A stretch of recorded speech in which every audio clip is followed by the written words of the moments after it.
Embracing the struggle, lessons from Vagabond and Berserk on overcoming adversity and thriving in life and relationships. Life isn't a straight path. It's filled with pain, uncertainty, heartbreak, and unexpected turns. Yet, through that chaos, some individuals rise. They become more than their suffering. They use the pain as a forge, crafting strength from hardship. Today, we dive deep into two of the most powerful and emotionally charged manga ever created. Vagabond by Takehiko Inoue and Berserk by Kentaro Miura. Through their stories, we find echoes of our own journey. The battle with adversity, the burden of loss, the quest for identity, and the hunger for connection. This video is for those who feel lost, those fighting battles no one else sees, those who want to grow stronger not in spite of the pain, but because of it. Join me as we explore how Musashi Miyamoto from Vagabond and Guts from Berserk teach us profound truths about facing inner demons, cultivating resilience, building authentic relationships, and living a life of purpose. Part 1. The nature of adversity. Adversity isn't the enemy, it's the catalyst. In Vagabond, Musashi begins as a wild, violent young man searching for strength. But what he learns over time is that true strength isn't in swinging a sword without fear. It's in understanding oneself, facing one's weaknesses, and choosing growth over ego. His initial battles are driven by a desire to prove his worth to the world, to escape the label of being a demon or a beast. But as his journey progresses, Musashi encounters more than just skilled swordsmen. He meets people who challenge his philosophy. The monk Takuan, the calm and centered Yagyu Sekishusai, and even Otsu, all serve as reminders that strength must serve something greater than pride. One pivotal moment is his realization during the farming arc, where Musashi helps tend to the land. It's there, without sword in hand, that he learns perhaps the hardest truth. To create is harder than to destroy. True strength lies in nurturing, in building, in protecting. Similarly, Guts from Berserk is born from death. Literally, his life is painted in blood and betrayal. Raised by mercenaries, abused by those meant to protect him, Guts is thrust into a world where survival demands violence. Every swing of his sword isn't just against enemies. It's against fate, against despair, against a world that seems designed to break him. But it's not only the brutality of his world that defines Guts. It's his reaction to it. The Band of the Hawk gives him a glimpse of purpose, of belonging, and it is this sense of home, however brief, that makes the eclipse all the more devastating.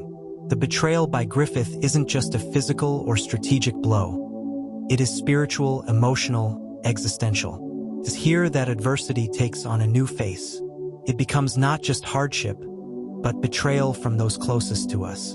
And yet, Guts endures. Adversity, as seen through their stories, is a crucible. It burns away the unnecessary, revealing what truly matters. For Musashi, it is inner harmony. For Guts, it is the fight to protect, to love, and to reclaim humanity in a world seemingly devoid of it. Part 2. Facing inner demons. The real war isn't external, it's internal. Musashi battles with his past, with his fear of being weak, with the shame of failure. Every enemy he meets is, in a sense, a mirror. His duels become meditations, opportunities to face the boy inside him who never felt like he was enough. There's a powerful motif in Vagabond, the silence between sword strikes, the stillness after battle. These are the moments where Musashi's growth is most apparent. Not when he wins, but when he pauses, reflects, learns.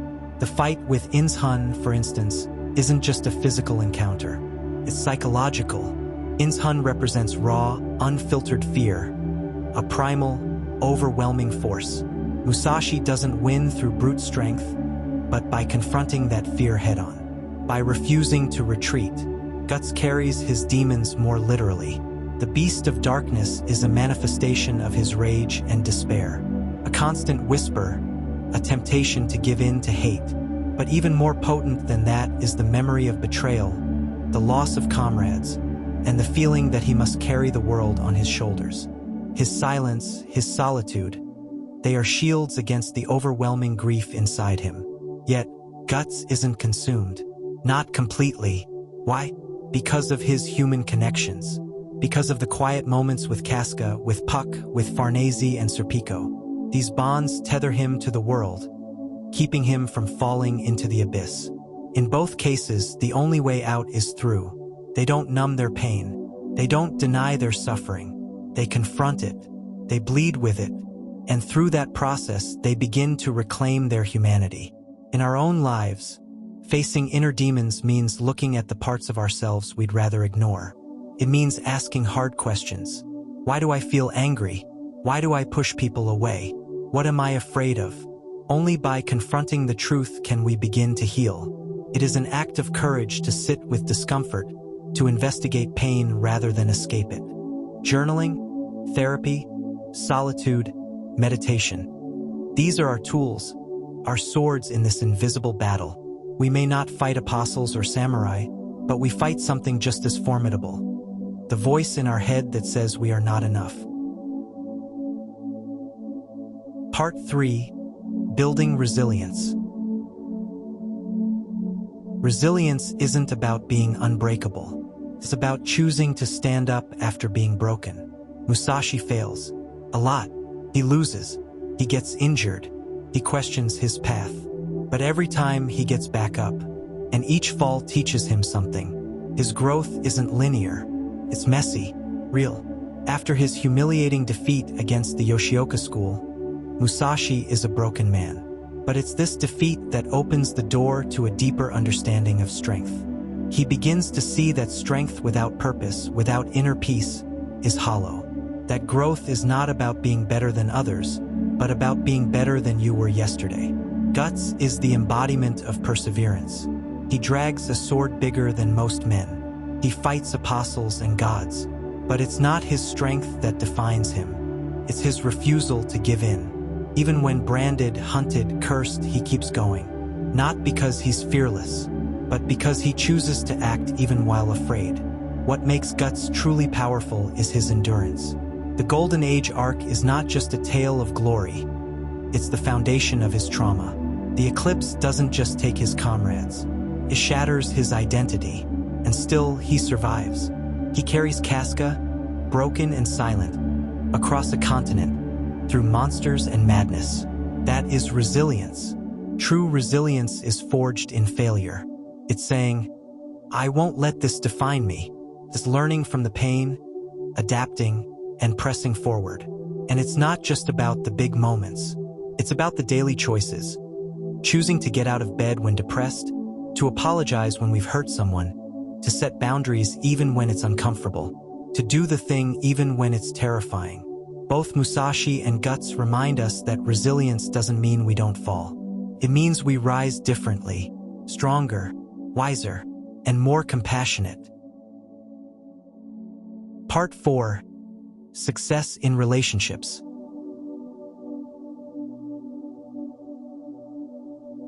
Neither Musashi nor Guts walks their path alone. Musashi's relationship with Otsu is complicated. He pushes her away, thinking love makes him weak. But over time, he realizes that vulnerability is not weakness.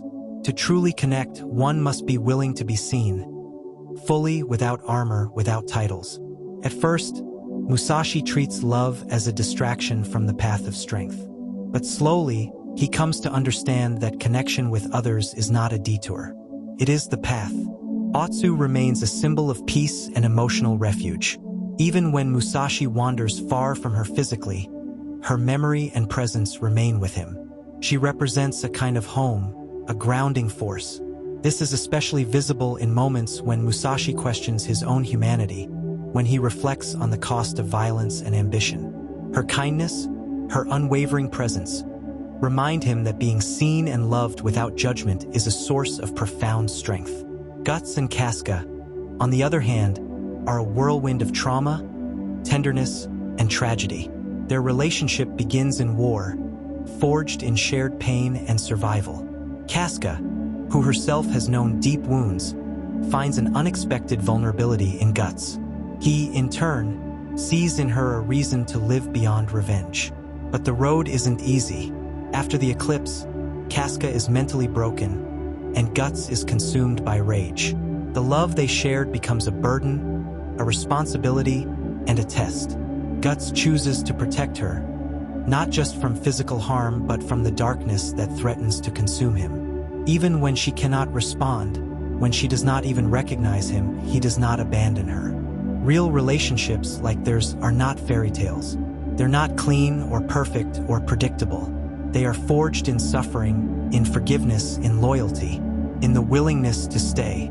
We often want love to fix us, but love isn't a cure. It's a mirror. It shows us who we are. And when we are willing to stay in that reflection, to keep choosing each other through pain, growth, and fear, that is success. In our own lives, building meaningful relationships starts with vulnerability, with honesty, with listening without defensiveness, with showing up even when it's hard. Just as Guts carries Casca through chaos, sometimes we must carry those we love through their darkest nights. And sometimes we need to allow others to carry us. Whether romantic or platonic, true connection demands courage. Courage to trust, to be seen, to forgive, to let go of the ego and choose empathy. Both Musashi and Guts learn that no matter how strong you become, you cannot heal alone. Human connection is not a weakness. It's what makes us whole. The final part, finding purpose and living fully.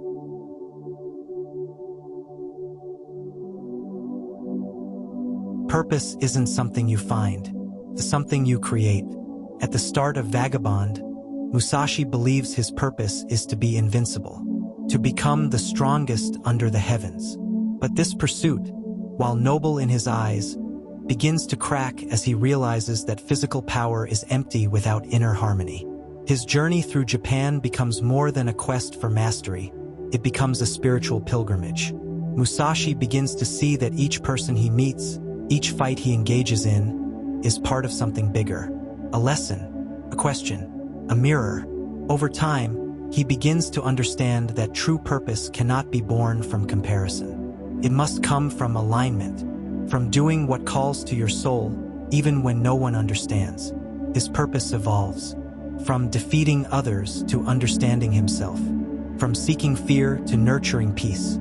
In the final stages of his journey, especially in the farming village, we see Musashi reconnect with life itself, with the land, with simplicity, with contribution. His hands, once used to kill, now tend the soil. There is poetry in that transformation. Guts starts with a very different vision. His life is reactionary. He fights because that's all he knows. But the Band of the Hawk gives him a taste of something different, a dream to fight for. When that dream is shattered, Guts becomes consumed by revenge. And yet, even in this state, he finds himself surrounded by others. Companions who follow him not because of his strength, but because of his spirit. His purpose begins to shift, from destruction to protection, from vengeance to defiance. He becomes a beacon of resistance, not just against Griffith, but against despair itself. There's a powerful moment in Berserk where Guts begins to forge his own dream, conclusion not borrowed from Griffith or inherited from others. It's in the small, quiet moments, watching over Casca, laughing with Puck, protecting those weaker than him. It's not a grand ambition. It's not about glory. It's about meaning. In our world, we're often told that purpose is a destination, career, a calling. But what if purpose is presence? What if it's how you choose to live in each moment, to grow, to give, to endure? Purpose is the compass that helps you navigate adversity. When everything falls apart, it's the reason you get back up. It's not always loud or heroic. Sometimes it's invisible, but it's always there. Musashi and Guts teach us that living fully isn't about winning. It's about participating. It's about choosing to stay in the arena, to keep showing up with integrity, even when it hurts. To live fully, you must accept that pain and joy coexist. That success includes failure. That meaning is made, not found. And that even the darkest path can lead to light if you walk it with courage.